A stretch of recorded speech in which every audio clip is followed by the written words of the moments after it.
求主你的真理的圣灵引导我们进入真理，让我们透过这三个比喻，这两对比喻，让我们能够体验天国的力量，恩待我们。奉主耶稣的名祈祷，阿们。亲爱的弟兄姐妹平安。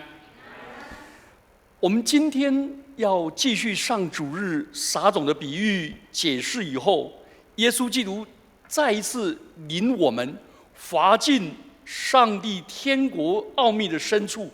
他对群众讲麦子跟稗子的比喻，这个比喻是马太独有的。接着又讲来总结撒种的比喻，所以今天麦子跟稗子的比喻是跟撒种的比喻是衔接的。然后耶稣基督接着又讲了芥菜种跟酵母这两个一对的短的比喻。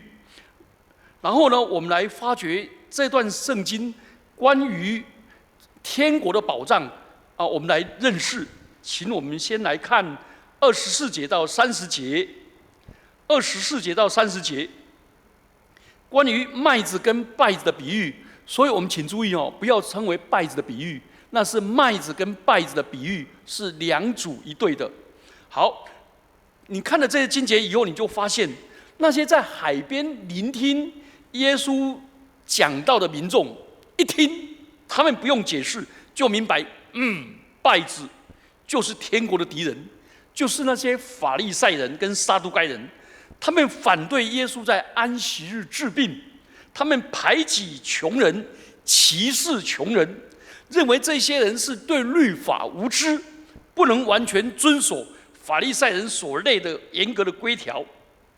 但是耶稣却把这一些人当作天国的种子，他们愿意悔改，所以他们自身，但是他们这些人是上帝的麦子。可是他们的麦子，他们里面呢，却拥有稗子的成分，所以需要耶稣的医治。马太福音第9章2节。好，那我们现在直接来跳过来看这个麦子的比喻，麦子跟稗子的比喻。我们今天看到这三个比喻耶稣讲这个比喻都会引起当地人听得很受不了。那我们不会，因为我们的背景跟他们不一样我们来解释一下背景。来，第一个。在耶稣的时代，那个农夫都按照节气来播种麦子，结果呢，竟然在麦子的中间发现外形跟麦子几乎一模一样的毒草，那个叫做稗子。那刚长出来的时候难以区分，真的没办法区分。成熟的时候才可以分，为什么？因为稗子的果实是黑色的，而麦子是金黄色的，这两个截然不同。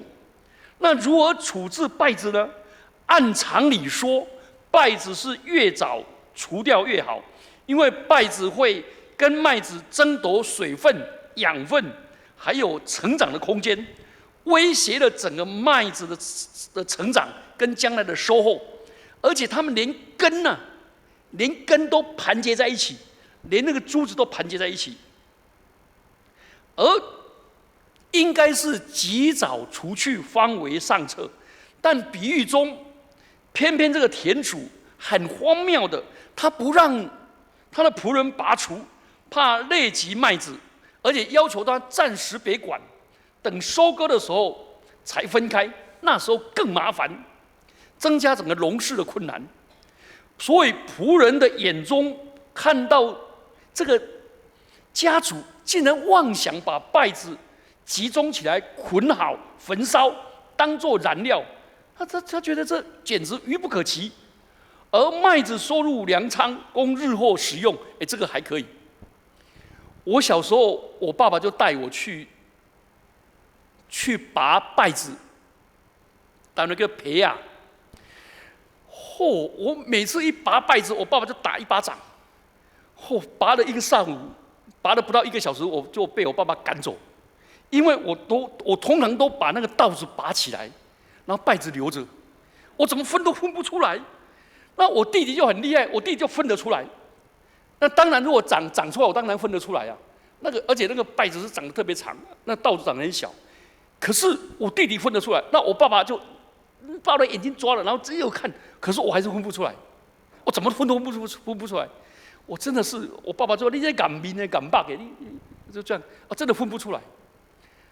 好，那我们现在来看，请注意，耶稣为什么讲这个不合情理、不近情理的比喻呢？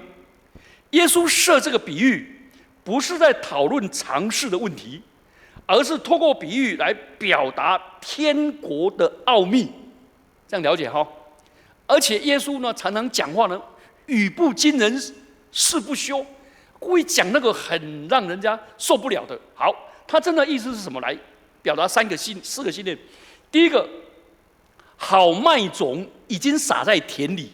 换句话说，这里凸显了耶稣基督心胸非常的宽广，兼容并蓄，容人的作风。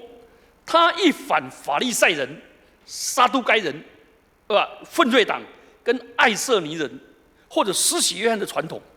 这一些人，他们跟所有一般普罗大众划清界限，分门别类，觉得自己是圣洁的族类，其他人都是不好的。但是耶稣呢，邀请普世万民都进天国，认为所有人都可以进来。但是真正悔改信主的人，那个好坏要到末日才定。现在尽量把前门打开。这是讲到耶稣的心胸的宽广。第二个，在这里也讲到，耶稣不是一个那个天真的理想主义者，他清楚知道天国有许多反对的势力，一直都在，所以他邀请人进入天国，但是他不断给人悔改的机会。你看耶稣对犹大也这样子，犹大给他多少机会，连最后晚餐也讲了3次给他机会。犹大还在那边装蒜说：“主啊，是我吗？如果是我，就一巴掌打给他，对不对？”他说：“主耶稣说你要做了，你赶快去做。”等到最后一次呢，还遇到耶稣说：“拉比，我问你安。”还亲嘴，对不对？耶稣也接受。你有没有发现，耶稣一直容忍，不断给人机会。他不只给那个行在正犯奸淫的那个妇女，给她第2次机会；给撒该也第2次机会；给马太也第2次机会；连彼得3次不认主，还是给他机会，对不对？所以这里讲到耶稣基督给人不断的机会。第3个，这个稗子跟麦子在末日收割的时候，上帝那时候才伸张正义，稗子就被焚烧。那些不肯悔改的罪人，将来还是要受审判。所以上帝一方面是宽容的，一方面是公义的，他的公义是到最后，所以这些稗子就投入熔火里焚烧，善人要进入天父的家中，如同麦子收入仓中。所以耶稣基督带出一个很严肃的信息，他所认识的天父，他的天父是既宽仁、宽广、仁爱，不断给人机会跟恩典，但是他又是公义的，所以在麦子田里面撒稗子是当时那个作弄敌人最常见的手法。可是耶稣基督就利用当时那个民风里面这些风俗，就讲出这个比喻。好，第2个我们来看芥菜种跟酵母的比喻。那个请注意耶稣讲的这个都是当时人听不下去的。举个例子，耶稣又把天国比喻作芥菜，微小的芥菜种，然后长大成为一个枝茂繁盛的树，甚至小鸟在上面筑巢。耶稣在设立这个比喻也讲了几个信念。第1个，那时候的芥菜被当作毒草那个芥菜不跟台湾不一样，台湾的芥菜是草本的，不会长那么大，也不会有树，也不会那个。我们家种芥菜嘛，芥菜就是咸菜那个咸菜的那个材料或者挂菜。可是当时的芥菜被认为是毒草，它一旦生根就蔓延迅速，而且不易拔除。所以正统权威人士，就是法利赛人跟那些爱色尼派的或者这些权威人士，他们不满耶稣接纳罪人，简直混淆黑白，跟不洁的人往来，对不对？耶稣呢，所以被攻击为贪食好酒的人，那跟税吏跟罪人的朋友，他传扬的天国也近乎亵渎，对那正统人来说，因为他模糊了洁净跟不洁净的界限嘛，他简直冒犯上帝的圣洁，所以他们认为耶稣就是毒草，简直是毒草。耶稣颠覆的能力太大了，不可小觑。好，所以耶稣呢，他说：“你们既然说我是毒草，那我这个天国呢，我的门徒将来就像芥菜种那样，芥菜。但是他不以高大的利巴嫩的香柏树来做比喻，因为天国不是蛮横的独裁的帝国，是从弱势中爆发出力量。他的门徒那么单纯，手无寸铁，无权无势，对不对？他们没有党政军的背景，他们唯一的背景就是离乡背景，对不对？跑到全世界去传福音嘛。所以他们勇于冒险，但是他们却能够改变世道人心。所以芥菜种的成长是无法控制的，会越界限，还跟其他农作物混在一起。意思就是说，基督徒将来的影响力迅速成长，跨越种族的藩篱，跨越阶级的藩篱，所以天国会长成树，让外邦人那个飞鸟能够安身，就是这个比喻的意思。另外一个，那相对的是酵母的比喻，耶稣又用天国好像一点点的酵母藏在那个3斗面里，3斗面差不多40公斤啊，那这么大的面里，结果呢使全团发起来。耶稣设这个比喻当时人没有信，或者正统人也是听不下去。为什么？因为在圣经的里面，酵母都是不好的，那表达邪恶，表达污秽，表达污染。耶稣竟然用这个不洁净的东西来象征天国，那真的是耸人听闻，语不惊人死不休。他在这里其实在挑战传统的圣洁观呐，传统的圣洁观。那些持守圣洁的人，看耶稣不洁净，耶稣的门徒就有耶稣的门徒就有谁？就有税吏嘛，不洁净嘛，对不对？所以耶稣基督竟然不跟这些人隔离。所以你有没有发现，这一些人认为耶稣这些人简直是不洁净的酵。好，可是耶稣呢，却用新的眼光看到这些酵母，这些你们看为不洁净的人，却是天国的人才。这些叫我们放胆去拥抱那些弱势的族群、罪人、边缘人、外邦人，这些被视为不洁净的酵母，却是天国发展的原料。这是很特殊的。犹太人很傲呢，犹太人每天祷告3个祷告说：“主啊，感谢你，我是犹太人，不是外邦人，因为外邦人是狗，好难听啊！主啊，我感谢你，我是自主的人，不是奴隶。主啊，我感谢你，我是男人，不是女人，因为女人是什么？我不好意思讲。这个是很对那些弱势的那些都是瞧不起的。以前荣光堂要在广西路建堂的时候，我那时候要求要做地下室，结果那个几位总会的那个代表，那北魏的就骂：为什么要在地下室？我说初代教会就在地下室啊，就坟墓里啊，都是低阶层的。他就骂我说：陈传道，你乱讲话！我们卫理公会是高阶级的，对不对？我说没有，是台湾卫理公会啊。你知道全世界卫理公会、约翰卫斯理都是那些最低级的人，所有的达官显贵都是圣公会的，所有中产阶级的都是长老会跟浸信会的，而那些被人瞧不起的这一些人，就是卫理中的当时英国的循道会的，这成为天国的人才。所以耶稣基督就要讲这个。然后呢，芥菜种跟酵母这个简短的双重比喻，都在表达同一个观念。看起来毫不起眼的，开始的时候非常的微弱，结果却要传遍全世界，使世人都受影响。因为这是上帝的能力在那里面。所以耶稣的宣讲跟耶稣的事工是一小撮人，根本微不足道，但是天国就隐藏在其中。虽然只是一个微弱的亮光，但是天国在其中以后，毫不起眼的这一小群人，福音必借着他们传遍天下。所以我们今天讲的这3个比喻完了以后，我们就来默想我们怎么应用这段经文，我们怎么应用。好，我们先来看麦子跟稗子的比喻里面，耶稣今天讲到麦子跟稗子，好像是违背常理，居然让稗子跟麦子一起成长。其实耶稣这个比喻在告诉我们什么？同时也在比喻中不想讲的是什么？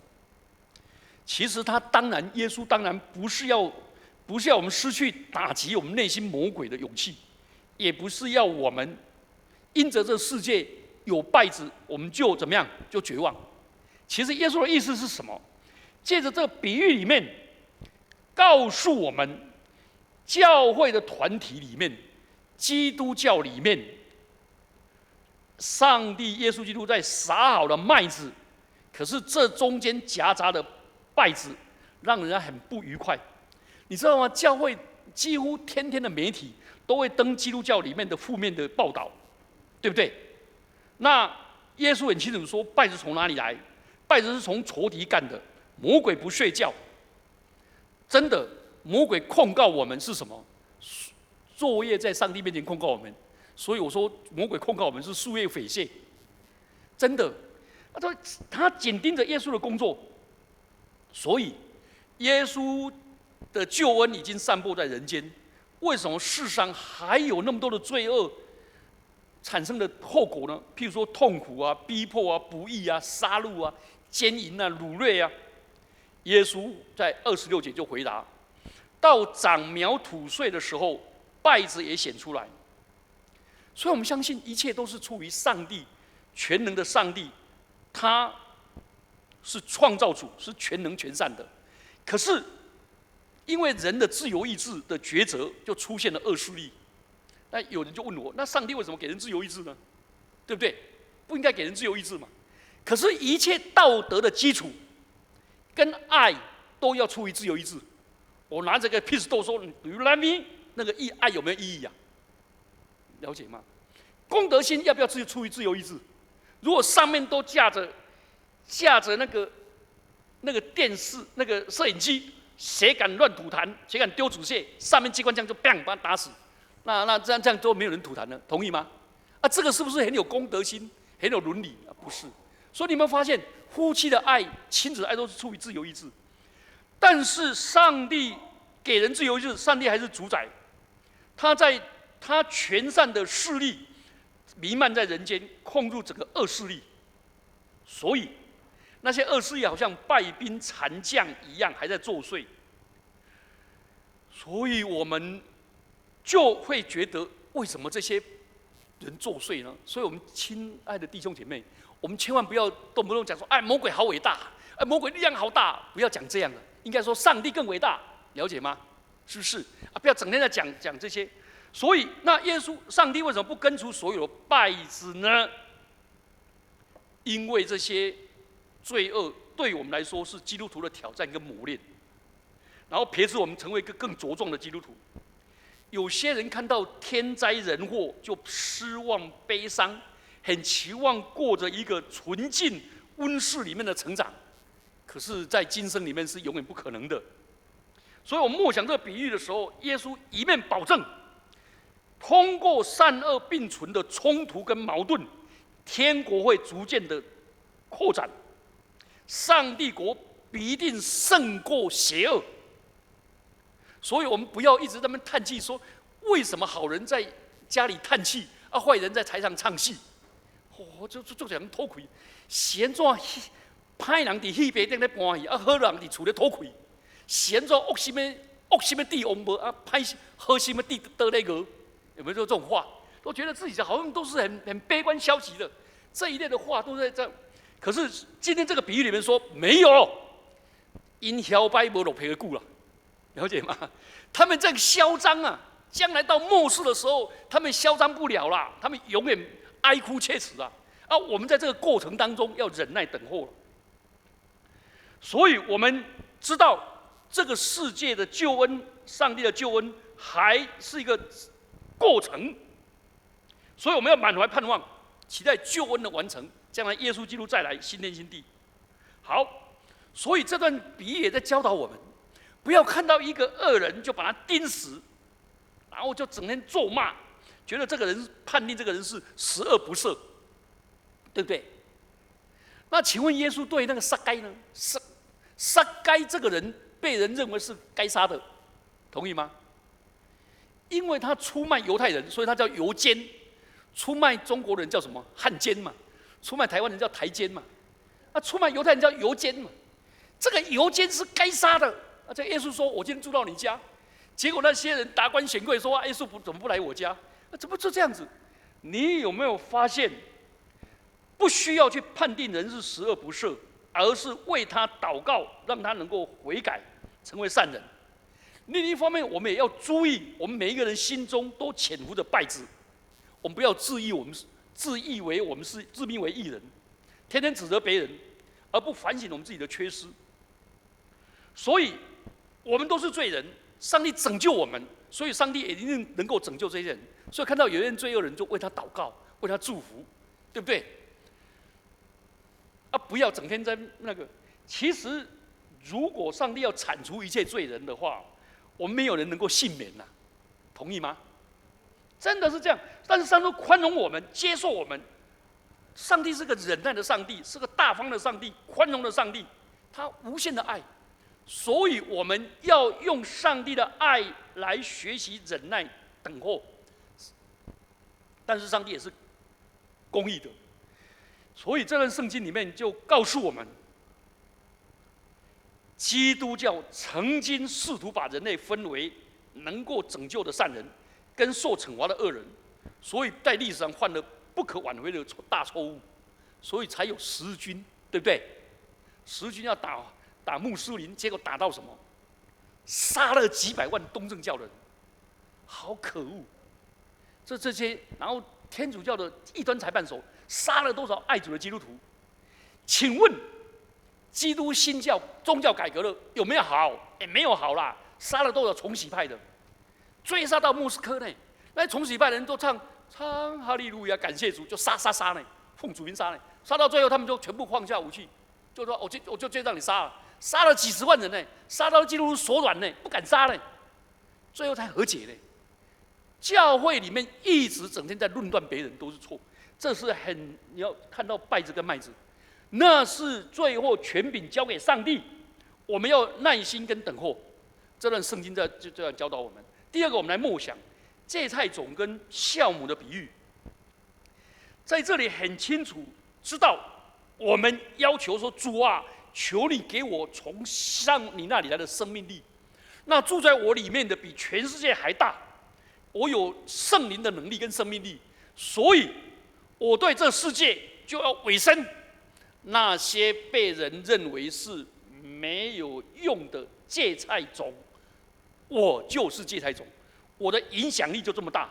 我开始的时候不起眼，但芥菜种影响力多大？我认识一个姐妹啊，她在带那个台南某一个国中团契。结果呢，他很认真带查经，结果那个团契，那些想来玩的、想来闹的、想来交男女朋友的，结果都离开，最后剩下4个。你知道这4个都是现在基督教界里面重要的大的名人，好特殊啊，都是那个一方之秀，哪里就知道那4个，可是他带的时候也不知道这4个会怎么样，好有名。所以不要看那个小的开始，酵母的比喻象征着上帝潜移默化的力量。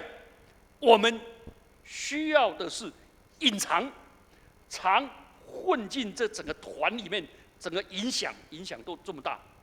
所以小小的芥菜种会变成大树，一小撮的酵母使3朵面全团发起来，都需要时间，都不在外界的参与，但是里面要有上帝的生命力。这提醒我们每天要灵修，要读经，要祷告。要向上帝支取能力，使我们在我们的亲友、朋友、社区、同事当中，我们能够成为一个酵母，影响团发起来，影响我们成为这样的人。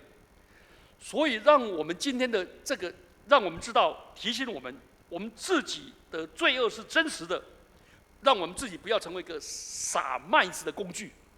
同时，我们也不要对外在的环境跟罪恶失望，因为上帝有能力改变人，我们也有能力有这里面，所以求主帮助我们，我们一起低头祷告。